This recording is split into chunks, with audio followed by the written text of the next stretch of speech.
Conservative New Media viewers, what's going on? It's me, John D. Villarreal, the four-time national champion and the super genius and the media and political expert, and I am joined by a very special guest. There's a lot to talk about right now, and I want to talk about this whole government shutdown. I want to talk about the whole Obamacare situation. I want to talk about what's going on in D.C., and I want to talk about the San Jose Mercury News article. There's so much happening right now. First of all, I have to say all my personal opinion only, not alleging facts, not casting any aspersions, all for entertainment purposes only. Please check the disclaimers. And I'm going to welcome on here in just 1 minute Chris Miller, who is doing some radio in San Francisco, and she's doing some big things out there. She's going to be on in the morning, so we're having sort of an East Coast, West Coast situation right here. And Chris Miller, if you don't know about her, if you haven't checked it out, I mean, she's had a radio show. I've been on a radio show. We've been, in the whole political circles before. She's a colleague, and she's doing some amazing stuff, so you're going to want to check it out. And I think, in my personal opinion, you're going to want to check out this show tomorrow that she's on. It's the KSFO morning show, and she's going to give you information about that. So you can check out this video now and call into that show tomorrow. That, Brian Sussman usually does the morning show, but she's filling in tomorrow. So there's a lot of stuff to talk about, and we were just having this conversation because we like to chat it up and hash it up about what's happening with the whole political media stuff and everything. And we just got into it, and I'm like, Chris, we got to talk about this on Conservative New Media. We need to speak to the viewers all over the globe, and because you're going to talk about it tomorrow, and let's just collaborate on this. And Chris, I want to talk about this. Let's just start off with Obamacare, okay? And let's focus on the San Jose Mercury News article. And basically there's an article out there that, in my personal opinion, I'm paraphrasing now, that Drudge put up on the Drudge Report, it was up on the Drudge Report. I don't know who put it up on the Drudge Report, but it was up on the Drudge Report. And then Rush Limbaugh and others have been talking about this, and it basically had some examples of some people that voted for Obama, and their premiums went way up. And they were like, hey, it didn't seem to me that they were too happy about this. And do you see it out there now that now that the law is coming down and people are getting these premiums and they're getting some letters? I had a colleague of mine out here in Florida, younger gentleman, she's got a letter where his premiums are going up and his deductibles are going up. It seems like there's some sticker shock out there. Do you feel that maybe some people thought that their premiums were going to go down, or maybe they'd even get health care for free? What's happening out there? And let's talk about the San Jose Mercury News article, or at least that kind of discussion. Go ahead, Chris. Sure, absolutely. Thank you so much, John. I appreciate the enthusiasm. Thanks for your time. So we were on the KSFO Hot Talk 560 AM morning show. And as you know, in San Francisco, conservative is a dirty word, and we're severely outnumbered, not only in the entire state of California, as you know, from living here for quite some time and being active in politics here, but really the fact that we have that outlet in a conservative talk radio show that has quite the listenership is great. But I also wanted to hear from the right coast and what's going on in states that don't necessarily have the misfortune of being as liberal as we are and who are actually covering things in the media from what I'd like to say is a more accurate perspective.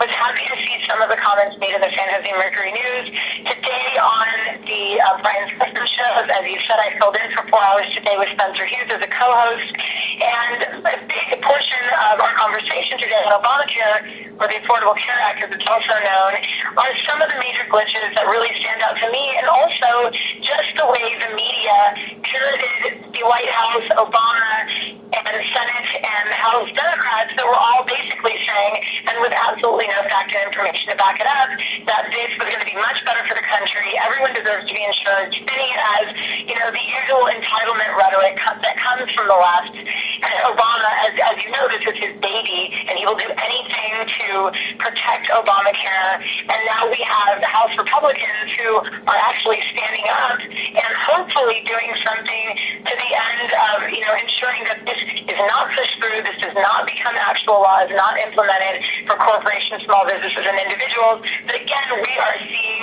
once more in the second term, thank God we're coming to the end of the second term of Obama, and in his usual antics, dishonesty, not being forthright, seeing the same thing from leadership within the Democratic Party as well. And, they are making Americans think, they're giving giving them help, and everyone is going to be covered, and it's not going to cost anymore. It will not affect your coverage. You'll still be able to go to your primary care physicians, preventative care, et cetera, et cetera. But what we're really seeing now, since the beginning last week of open enrollment for Obamacare, is none of those claims that they made are true.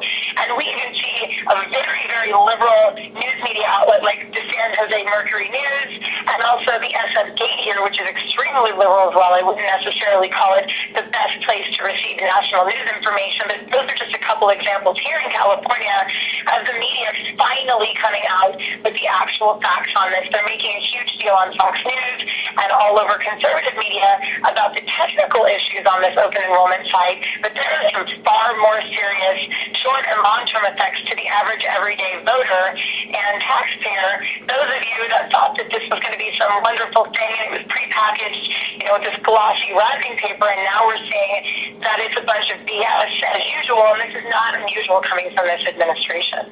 See, it's very, very interesting. There's so much to talk about right now, and I know you're going to talk about it tomorrow on the radio show at KSFO in the morning. But here's what I want to focus on right now. There's so much that you said that is very interesting, and that is this. Number one, there's the glitches in sign-up.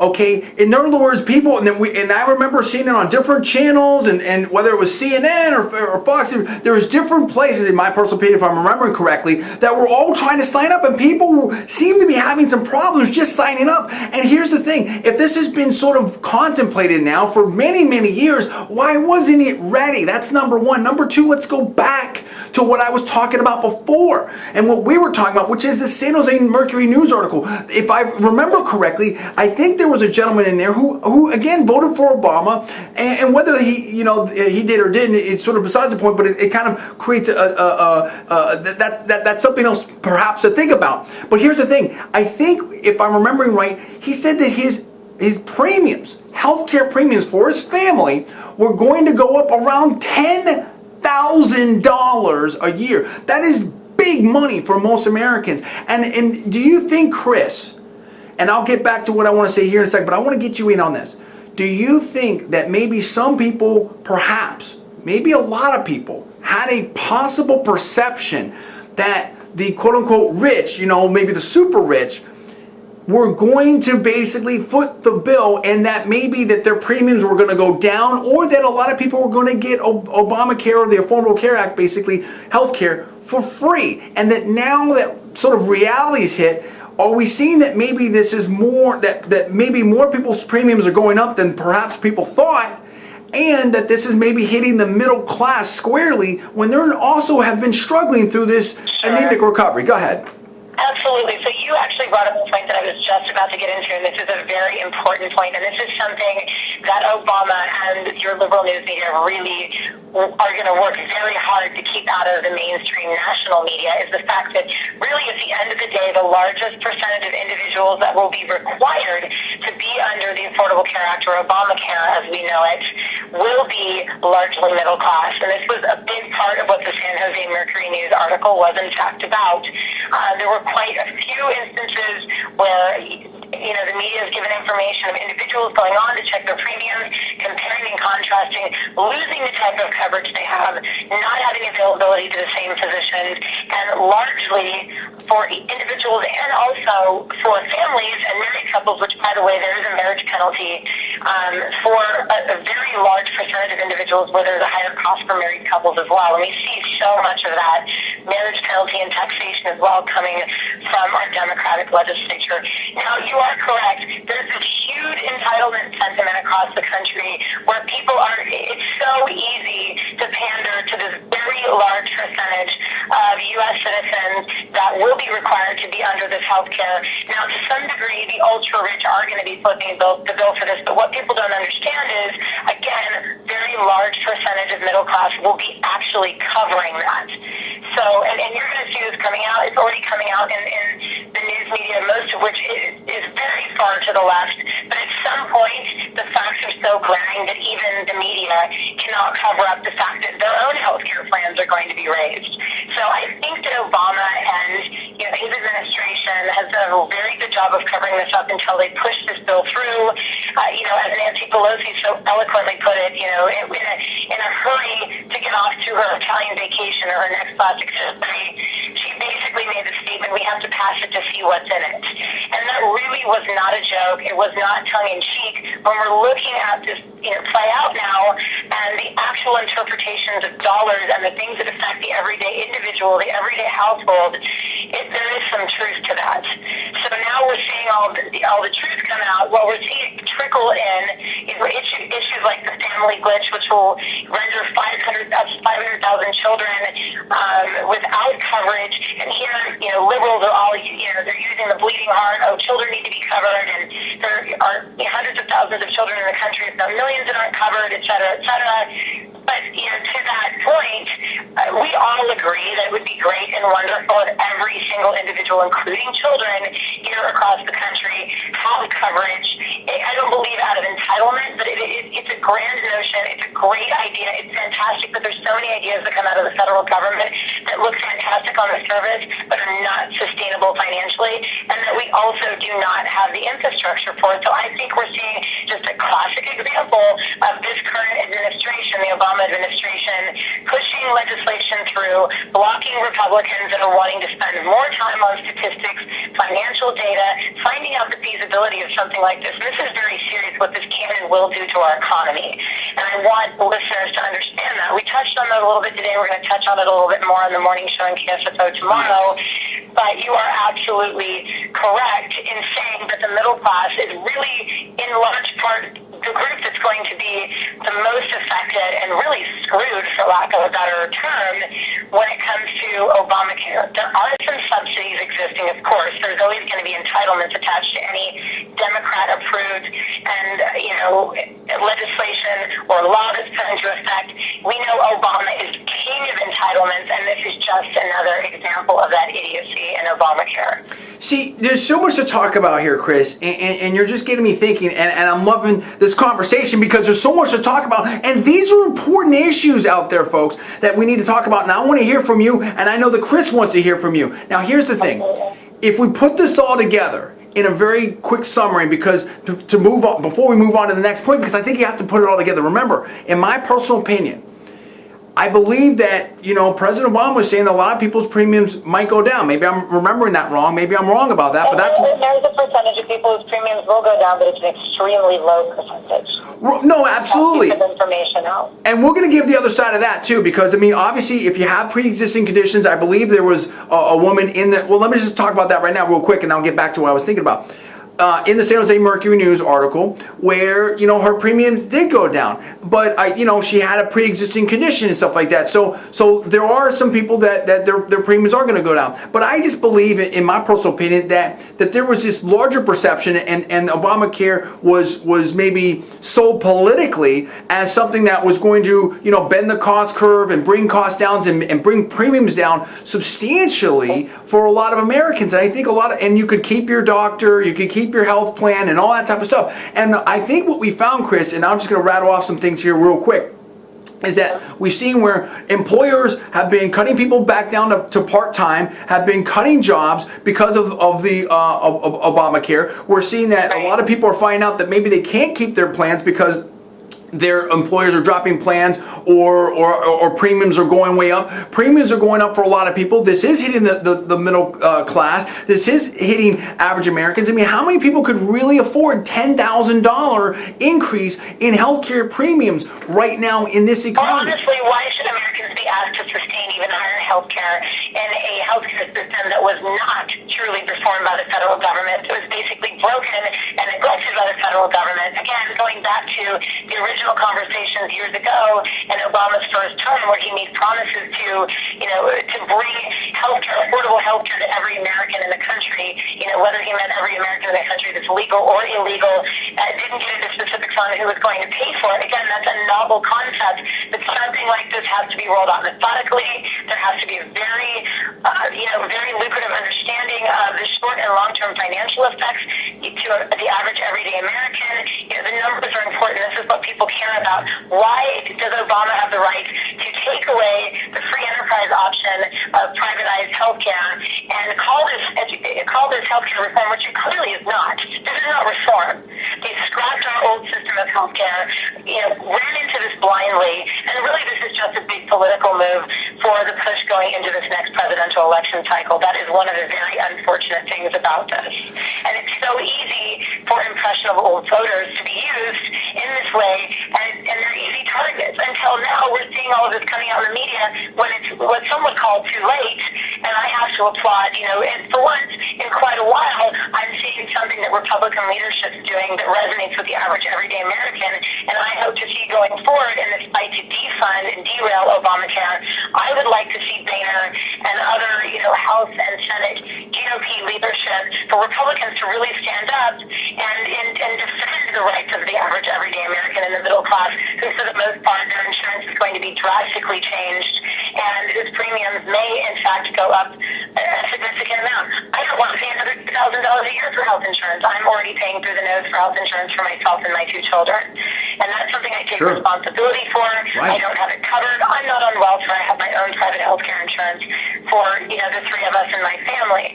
I can't imagine what this would be like for a family with even more children, or for an individual who can barely afford to pay for their health care that's now being forced to pay for health care that's even more expensive and less comprehensive. Yeah, and so we're going to move on to the government shutdown here in a second, but let's recap that again. So basically, it's been many years in the making, yet it seemed like in my personal opinion, there's big glitches, if you will, in signing up. That's number one. Number two, it seems like some people are a lot of companies have cut back workers, at whether they have laid folks off or cut them back to part-time. It seems like some people, because of some of those factors and premiums rising, aren't able to keep their healthcare plans that they had and whatnot like that. It seems that healthcare premiums are rising a lot for certain people, and for other people they may be going down, but I think a lot of middle class people are getting hit with big bills for premiums that maybe they weren't surprised, maybe they weren't expecting. And also, I think that from what I've read, that maybe not every, that there's going to be millions of folks that still weren't going to be covered. I mean, I thought that one of the goals was to try to cover everybody and stuff like that. So it seems like there's, from what I've read, if I'm right, I may be wrong, that millions of people aren't going to be covered. And at the same time, Chris, we have a situation where there's been, I don't know what it is now, there's been, I don't know, I think I heard something like 19, I may be completely wrong on that, but there's been a number of sort of tweaks or changes or whatever, exemptions or waivers or different things that that have been made to this law, meaning that there's subsidies for Congress, there's exemptions and waivers for big business, there's all these kind of sort of special deals, and in other words, this thing keeps morphing more and more. Doesn't that just all seem to kind of point to, in my opinion, that A, this law, maybe that this whole Obamacare situation maybe isn't ready for prime time right now, and B, that maybe this whole thing's being done in maybe not the fairest way. Okay, is that fair? Is it fair that Congress gets this major subsidy and the average American doesn't? Is it fair that big business, who has money and resources, gets to take some more time, or maybe the union, stuff like that, and the average American doesn't? I mean, we need to talk about all this. And what about the thing where, of course we want to have people getting covered, and of course we want to make sure people with pre-existing conditions can get covered and get treatment. At the same time, like how fair is it if you've taken care of yourself, if you've been exercising and eating right, and you don't smoke and you don't drink and you're healthy and stuff like that? I mean, yes, you want to help. I mean, in other words, if you want to help people out, whether it's charity or church or anything else that you want to do, that's one thing. But should you be forced to pay for other people's health care, and if you've done all the right things and stuff like that's a consideration. Now, so I think we're a very generous society, and of course we want to help people out, but I mean, at the same time, these are questions, and some of these are very hard moral and ethical questions about what kind of society we want to be. And I'm not saying that I have the answers or that these are easy answers, but this maybe gets to your point, Chris, I think, if I heard it right, which is, this is a huge part of our economy, and this is a huge conversation, and this is maybe a conversation that was perhaps rushed, and this is maybe a conversation that wasn't fully explained. In other words, if people knew then, whether in terms of what they know now, yes, which Americans deserve that information at bare minimum. And to respond to the comment that you just made, the conversation just flat out did not take place. It wasn't rushed. It did not happen. Okay. Okay, and so it's within this context. And again, there's so much to talk and think about. It's within, but it's happening right now, and it's happening with real consequences. And in my opinion, now I'm very conservative, obviously, with a lot of libertarian leanings and stuff like that. It's the law of the land, as we've heard from Democrats, and this is happening right now. And people are having to pay more premiums right now. It's within this context and everything we just discussed, in my opinion, that the Republicans said, led by folks like Ted Cruz, okay, and some of the conservative members of the House, where they said, listen, you know what? We are going to defund Obamacare, and we're not going to pass this continuing resolution and other things like that. Well, actually, if I'm remembering correctly, I think they passed, because there's all back and forth, I think they passed everything but Obamacare in terms of funding, if I'm remembering correctly. You can correct me if I'm wrong, Chris. And the Democrats in the Senate, Democrat-led Senate, with led by Harry Reid there with the Democrats on the Democrat side, said nope, not going to do it. And I think President Obama, I think his position is he's not going to negotiate on that, and that's what's precipitated this shutdown. Do I have that right, Chris? Yes, absolutely. And more. And then here, we find ourselves in this situation because of the dishonesty and the lack of foresight and the lack of, really information integrity and follow through, the ability for, the Physicians Caucus and such to really weigh in on this, to have, the kind of conversation that a change like this warrants, it just never took place. And now we're seeing, Republican leadership actually coming in and saying, look, this is not feasible. We may have a kind of a modified version of the Affordable Care Act, but the way that this is written now, and financially, we just don't have the infrastructure to support this, period. And here we go again with a president who had absolutely no resume, background, or depth of experience to be making decisions like this, attempting to overhaul and change the entire healthcare system in our country. Two things I want people to consider when they're potentially commenting on this, and we will be posting this on the Conservative New Media page because we'd love to see this dialogue going into the show tomorrow morning. Absolutely. Is two things. Why has Obama decided to defer imposing Obamacare for corporations? Obviously linked to the current election cycle going into a presidential election. Why are small businesses not receiving the same consideration? Because it could be argued, and there's data and facts to back this up, that small businesses, which it's something like, 93% of all the businesses across America are 50 employees and under. They were talking about this on the 5 on Fox News today. It's a big percentage, big percentage. Why are small businesses not receiving the same consideration as these large corporations that are able to defer a year, from the imposing of Obamacare, when in actuality, the majority of businesses that make up our entire commerce and our entire economy here in America are not being afforded the exact same consideration? Does it make sense to me? And to that end, why not individuals, now that we're finding all of this disdain and unrest with the actual cost and the technical issues of the legislature that take, quite frankly, 4 years to get right? I mean, Obama made the excuse that, hey, this is just like the initial launch of Microsoft, operating system 7, when in actuality, the comparison is not only apples to oranges, it's just not relevant. And one thing I'd like to close with on the Go ahead. issues associated with Obamacare is, we saw it on Fox News today, we saw it on CNN, MSNBC. It's not something that can be ignored. Explain to me why the CEO, Commander-in-Chief of our country, President Obama, cannot answer a simple question, and he cannot make the argument or deflect and say that this operating system, this software, this website, this platform that is being used in open enrollment for Obamacare for individuals across the country, that there is no repository of information. He cannot tell us how many people to date over the last week of open enrollment for Obamacare have actually signed up for it. Wow. He deferred. He could not give an answer. You explain that to me. So we as American people need to be getting some answers. We need to be getting numbers, not only in the amount of people that are actually opting Obamacare, which should also give us a very good indication of, in this market and within Obamacare, how people are actually feeling about it. And also some statistics surrounding that. You'd think they'd want to put that information out there after running a huge campaign for over the last 4 years to make this big push for Obamacare and pushing it through the legislature without really having a whole lot of conversation with the American people. We'd like some answers. We'd like to know why X, Y, and Z were told, and now we're finding a completely different story. See, there's a lot to talk about. Those are some things to think about going into this and to start a dialogue, and I'd love to hear what people think about this. Absolutely, absolutely. And let's kick a couple other things out there too before we wrap this thing up.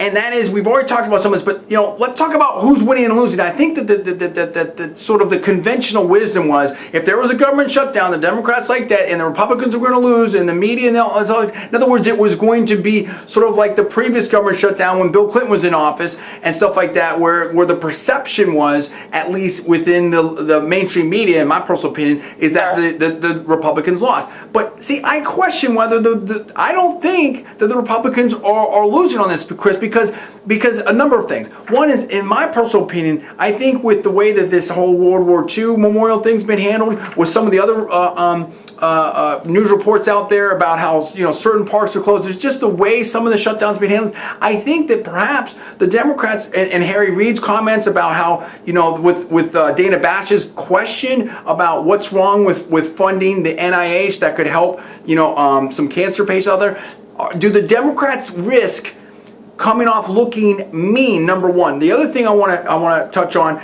is this whole position of not negotiating. I think that's a huge mistake. One thing, unreasonable is a whole other issue when we're talking about negotiating. Yeah, well, in other words, President Obama's position, and I guess Harry Reid's position so far, if I'm remembering correctly, in my perception, in my opinion, is that they won't negotiate. And here's a situation where Obamacare is still unpopular, in my personal opinion, and more people are there's this sticker shock that's happening. That's what the San Jose Mercury News article touched on, in my opinion, and Rush was talking about, and all that.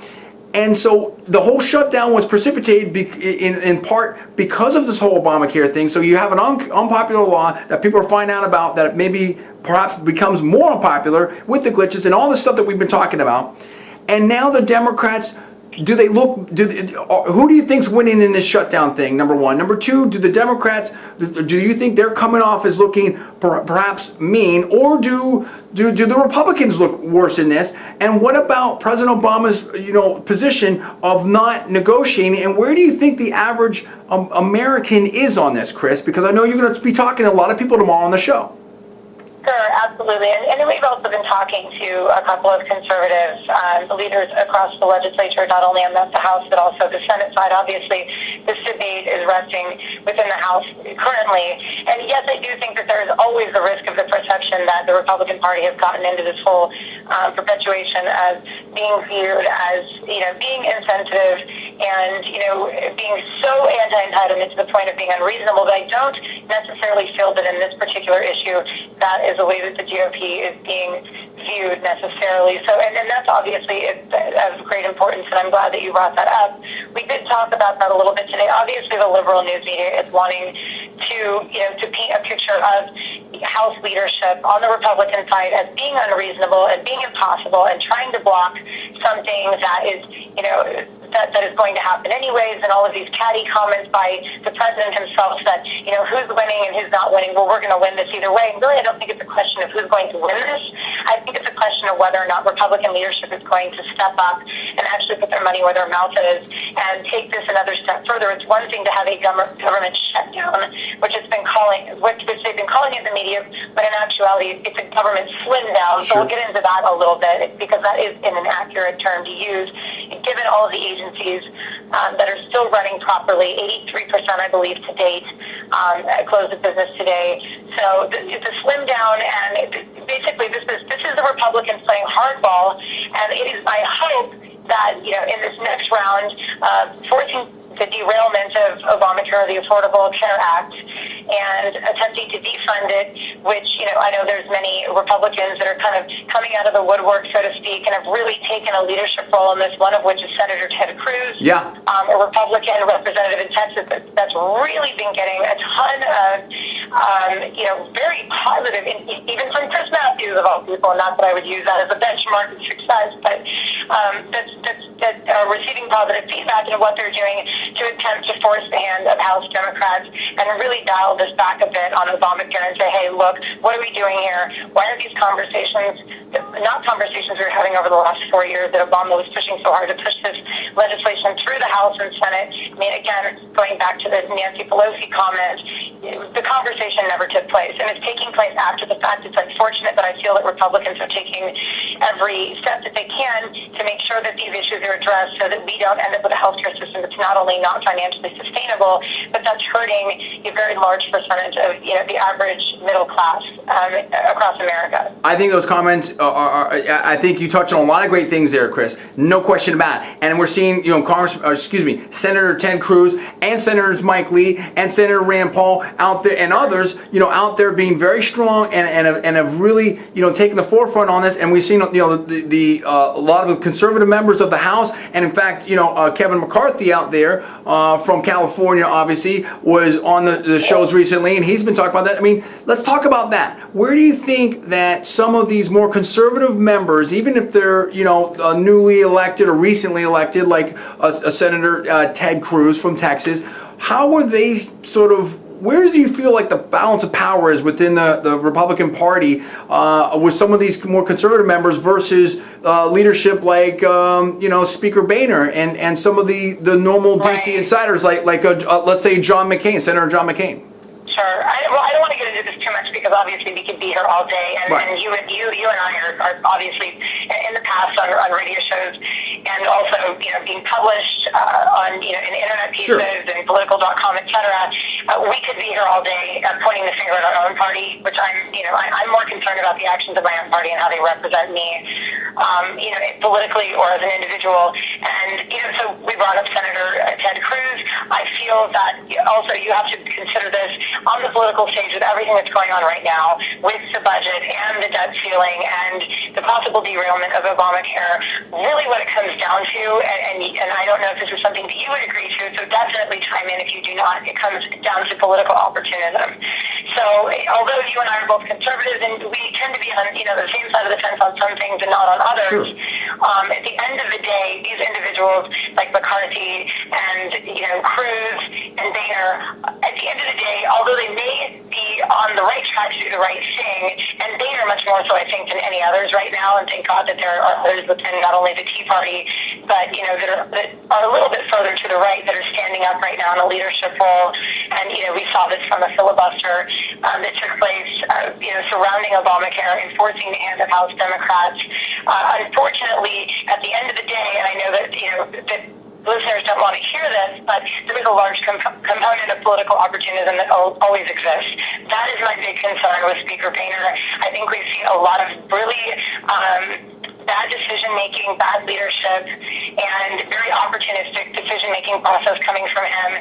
I'm happy to see some of the leadership that are coming out of the woodwork, so to speak, or that are taking a stronger leadership role in the face of that. I think there's a lot of Republicans that are not happy with Boehner McConnell right now, and I think it would be nice to see a lot of the path that they've been on over the last couple of years change in the face of some really serious decisions that need to be made over the next couple weeks. Well, I agree with you that it's nice to see Republicans and conservatives standing up for principles, and of course, in politics, in my personal opinion, on all sides of this, you have people that well, let me put it this way. I'm not even going to talk about that. In my personal opinion, in politics, you always have political opportunism, okay, of varying degrees in various ways, or I wouldn't be surprised by that. But I think that, I applaud the efforts of the conservatives and the Republicans that are standing up on principle, because listen, this is a big thing that really affects people. I think there was a quote out there, if I remember correctly, in the San Jose, and again, this is from the San Jose Mercury News article, something about, if I'm getting this right, I was laughing at Boehner until I got my mail. So, I mean, this is real things that are affecting real people, and I'm glad to see the conservatives and Republicans,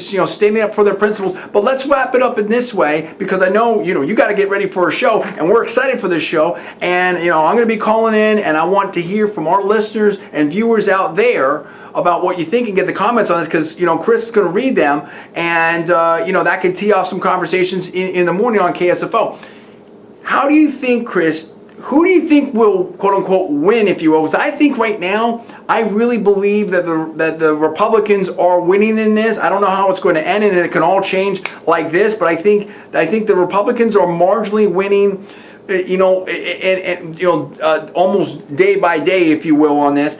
But who do you think will, quote unquote, win, and how do you think it will end? Because we have so many things happening now with the debt ceiling and all those different things coming up, and the CR and Obamacare and everything like that. What do you think is going to happen here?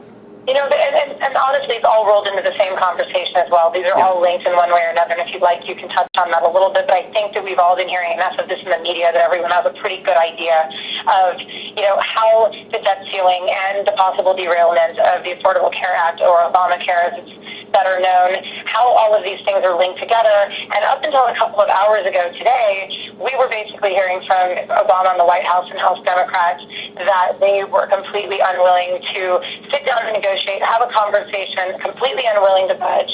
And now all of a sudden, and you and I talked a little bit about, Tea Party caucus and what may have played into this, and Obama receiving some very negative PR and kind of wanting to stop that.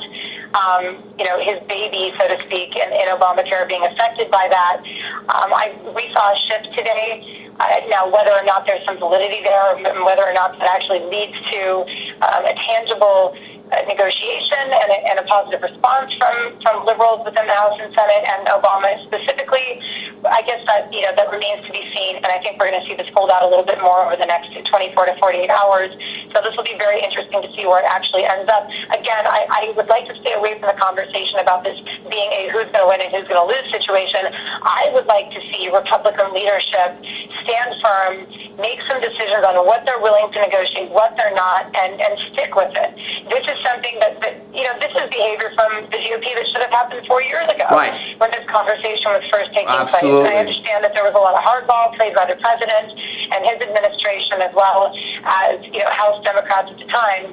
But now that we're in this situation and all this information starting to come out of the financial implications of Obamacare and what's going on with the debt ceiling, I'm happy to see some positive leadership from the Republicans, and hopefully they actually stick to it.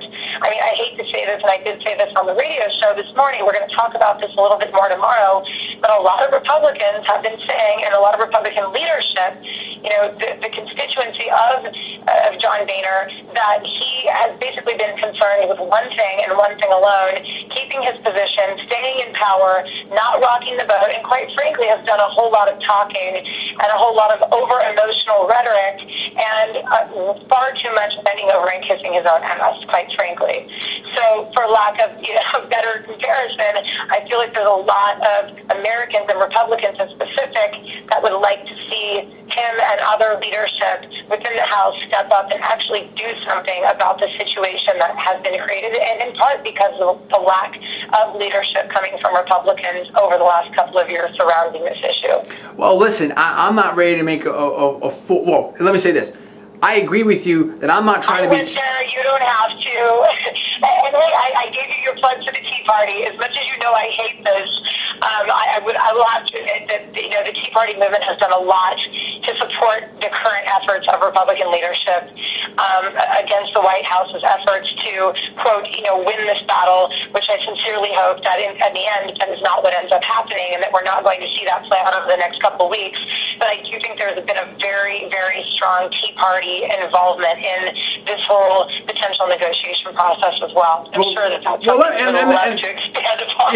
Well, and let me be clear. I'm not a member of a Tea Party, okay? Absolutely. Right, I'm not a member. You've made some very valid points in the fact, and you and a lot of others and very conservative media across the country saw this coming from a mile away, and I'm happy to see that. I'm happy to see that that whole movement may actually yield some positive reactions and some positive negotiations, and I'm perfectly happy with it. Neither you or I are involved with the Tea Party, but I think it's great to see that after not really seeing much happen within legislation or Obamacare, we're seeing them in going back to Senator Ted Cruz, who is obviously very much involved in the Tea Party movement, and it has been spoken about in liberal media in a positive light recently after being just completely blasted for the last couple of months.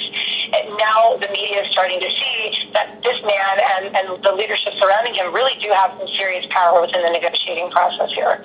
So so just to be clear, I'm conservative leaning libertarian, but not to be like, and I go back to your other point before. I'm not trying to make overly partisan points here. I want to see Americans win, okay? And I think, I'm not ready to make a prediction, but let me put it this way. I wouldn't be surprised. I think the Republicans are winning right now, and I wouldn't be surprised if at the end of the day, President Obama and the Democrats do come to the negotiating table, and there isn't some kind of negotiating here. And quite frankly, in my personal opinion, I think that's the right thing to do. I think that's the right thing for the American people. How many people? I don't care if you're the biggest President Obama supporter, the biggest supporter of the Affordable Care Act.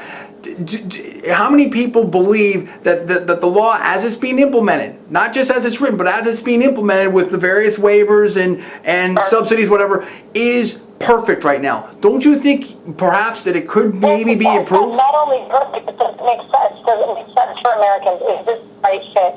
Is this sustainable? Again, we're dealing with an administration that is operating on, entitlement sentiments, and that's all great and wonderful and everything, but there are programs that are already going to be non-functional and completely bankrupt over the last 18 months, including, on the disability side. And we really need to start asking the question of our federal government, are you representing the nation soundly? And I think that the question that needs to be asked is, what portions of the Affordable Care Act or Obamacare make sense for average everyday Americans and which are actually sustainable financially? For some reason, the Democrats seem to have a really difficult problem understanding the financial side and the financial implications of the laws and legislation that they push through so hurriedly.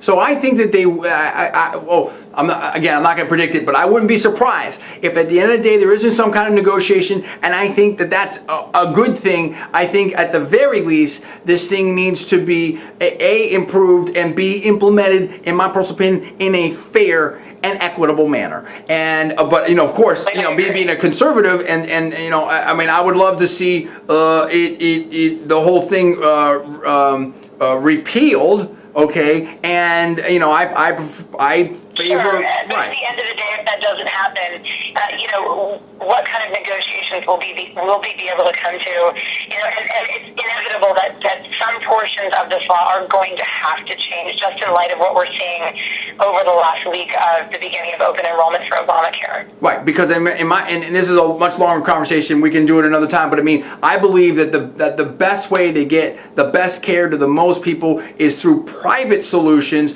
and through health savings accounts, competition. Which is what our country is based on, essentially. Yeah, exactly. I agree with you. Exactly. But but I will say, to sort of point people to some earlier videos that I did, an interview with Jim Pinkerton. I am intrigued and definitely intrigued and willing to investigate and listen to arguments about some sort of minimal, catastrophic, and preventative care for everyone, sort of as a basic thing, and then do private stuff after that. So I'm all for the private solutions, but I'm also open-minded to what can possibly work best for marriage. So I think but that's another. But again, this is very, very difficult, and it takes a lot of thinking, a lot of discussion, and a lot of communication. And I don't feel like we've had that conversation, going back to what you said. So, but you're going to continue this conversation, Chris. You're going to continue it on KSFO. Let people know how they can, tune in if they're in the Bay Area, or listen in through online or whatnot. I'm happy to, and absolutely, and we will be,